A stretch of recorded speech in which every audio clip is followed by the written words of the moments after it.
This is Jocko Podcast number 26 with Echo Charles and me, Jocko Willink. Oh, for a voice like thunder and a tongue to drown the throat of war. When the senses are shaken and the soul is driven to madness, who can stand? When the souls of the oppressed fight in the troubled air that rages, who can stand? When the whirlwind of fury comes from the throne of God, when the frowns of his countenance drive the nations together, who can stand? When sin claps his broad wings over the battle and sails rejoicing in the flood of death, when souls are torn to everlasting fire and fiends of hell rejoice upon the slain, oh, who can stand?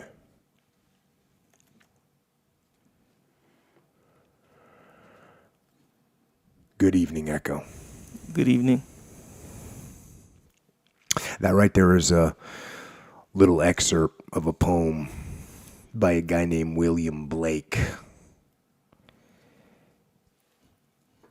And it paints war as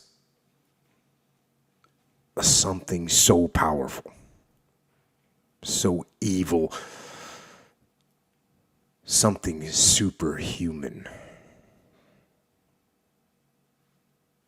And the full poem is really a statement against war as it goes on, and it's not that much longer, but it blames war on the politicians and on the kings and on the nobles, and it blames war on the religious leaders. But he asks that question over and over again: who can stand?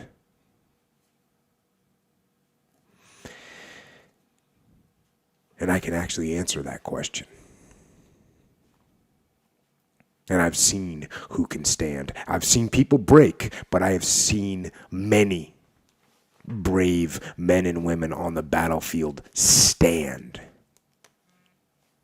Stand against fear and death and stand against evil. Stand as sin claps his broad wings over the battle and sails rejoicing in the flood of death.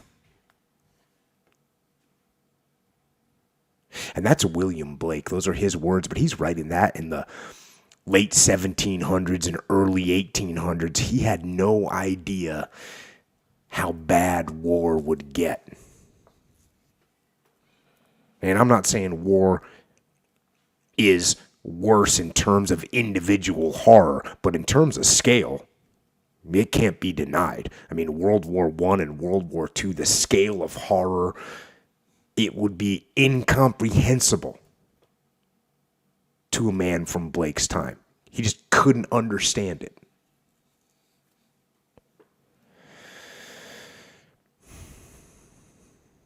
So let's go to June 6th. 1944. As the demon spread his wings over the beaches of Normandy, and men stood against his evil.